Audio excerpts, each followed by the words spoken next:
Welcome back, fellas, to another NBA video, and in today's video, we're going over all of the plays for April 23rd, Wednesday. There are 3 games on today.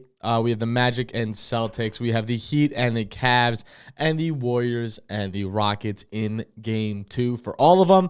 Obviously, there are some blowout potentials here with Boston being minus 10.5, Cleveland being minus 12, but I think we're going to have some good, interesting games here. Obviously, the graphic on the screen is from a little bit earlier today, so if lines have moved or they look a little different, that is why. Don't get too strung up on it. I'm probably going to talk about, in general, where I'm at with a lot of these plays and the values of them.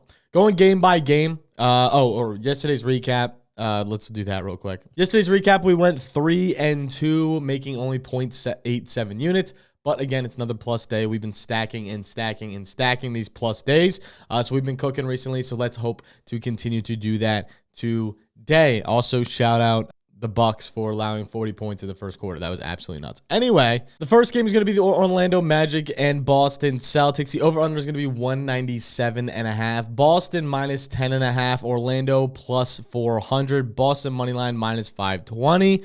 With that being said, I am going to lean Orlando to cover the 10.5. Last game was a very scrappy game. We took them at 13.5. They lost by 16 points. I saw some creators being like, "Oh, it was a blowout." It really wasn't. Orlando was in that game the entire way. At halftime, it was they were winning the game. I think at halftime they were winning the game, if I'm not mistaken. I don't know why I'm blanking on that now, but it was a very close game all the way until the fourth quarter. I think Orlando has the tools to keep it close. I don't think they have the tools to win.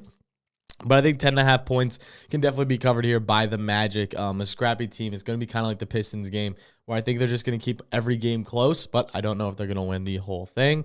I really don't think so. But heading to the heading to the Heat and Cavs, over-under is 212. I like the under today. The play I'm going to take here is going to be the Heat plus 12. I like the Heat to keep this one close. The Cavs have obviously been hot. I think they've been rolling and everything, but Miami does pose a very good defensive matchup against Cleveland. Now, again, I don't think they're going to win. I think Cleveland's going to win this ball game. The spread of 12 in a playoff game just is a little too far for me, unless it's the Grizzlies. Obviously, that will take every single time. But obviously, here, I like the Heat to kind of cover this spread pretty comfortably. Speaking of dogs, we're going to take the Warriors at plus 3. Again, I took them at plus 3.5 earlier. This feels like a great matchup for the Warriors to take advantage and keep this game. I think they're going to win it realistically. I might sprinkle plus 134 for the money line. I don't know if I'm really going to take it. I think it's going to be a very close game. The Warriors just have the better matchups here against the Rockets. Obviously, the Rockets are a very tough team, and they're at home, so you don't really like to fade the teams at home. But Steph Curry's playing out of his mind. Jimmy Butler's playing great ball. Playoff Curry and playoff Butler you don't really want to see. And I like them to cover here the plus 3. Plus, it's going to be a really low-scoring game, obviously, as the over-under indicates. So I think the spread here is going to be a little bit lower. So plus 3.5 feels like a really good spot for the Dubs. Now, we're going to stay in that game as my first play of the day is going to be Amen Thompson to go over 7.5 rebounds. It is going to be minus 25, so we're taking a little bit of juice here. But I really like this play for Amen. Obviously, he's been crushing this line, hit this 4 of his last 6 games versus Golden State. Not only that, but he's hit over this. Not only that, but he hit over this last game, and he had, what was it?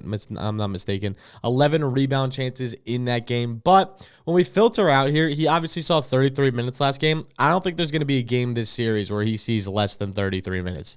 He's been averaging even up to 37 minutes in different parts of the season. And in games where he's 33-plus minutes this season, he's hit over this line in 79% of games. Now, let's say he doesn't play a whole 42 minutes, but he easily could. Let's say he plays 40. He still hit over this line in 73% of games. And in those games, if you filter these out, he's hit over... he's averaging over 15 rebound chances per game, which is obviously more than enough. He's hit over this in 9 of the last 10 games. He's hit over this in both games versus Golden State, where he's seen those minutes this year. Again, this feels like a great matchup. It's a small ball matchup for Golden State. Leaves Amen Thompson a lot of room at the power forward position to get some easy rebounds. Obviously, he's matching up against Jimmy, who's going to be playing it a little bit lower anyway. So I think he has a great matchup here to be able to easily snag 7.5 rebounds. Might even ladder this one up to 8.5 for Amen here. I think this is just a great matchup for him to get a lot of boards. I do only have one play in each game along with the spreads that I told you to take. But again, here my next play is going to be Ty Jerome the GOAT, who has been balling out. He's hit over this 11.5 point mark in 5 of the last 5 games. You can take about 11.5 points at plus 100 on BetMGM. Now, again, Ty Jerome is a player that has been going off recently. This has been a recent resurgence for him, where he has just been absolutely going off. He's hit this in 9 of the last 10 games. In the head-to-head series, he's hit this 4 of his last 4 games versus Miami, all being this season. So, again, he's just been crushing this line on a regular basis. The minutes against Miami also are very solid, over 21 minutes in each game. And, again, with the playoffs going on and how well he's been playing, I expect him to see the 21 minutes. In games this season where he's played 21 minutes, he's hit over on this line in 84% of games. Now, again, let's take away the games where he's played some 40-minute games. He's not going to play 40 minutes. Let's put it anywhere from 21 to 28 minutes. In those games, again, he's hit an 84% of games. So, again, it's a very high volume. He's hit this 9 of those last 10. The only game he missed was against Boston all the way back in February. So, again, he's been just an absolute scorer. The volume has been there, averaging over 11.5 field goal attempts. His points line is 11.5. So, if you're seeing 11.5 field goal attempts, we love that spot. Along with he's attempting 2.3 3-pointers per game, only going to the free throw line 3 times. But for him, that's more than enough for this 11.5 point line. I think he's going to have another massive day. He had 28 points his last time out. Getting him at 11.5 feels like a really good spot. Those are my plays for today. Make sure to lock him in. Make sure to let me know what you guys are taking in the comments below. Make sure to like, make sure to subscribe. It's the easiest way to support the channel. Let me know what you guys are betting on in the comments below. And I'll catch you guys next time. Peace.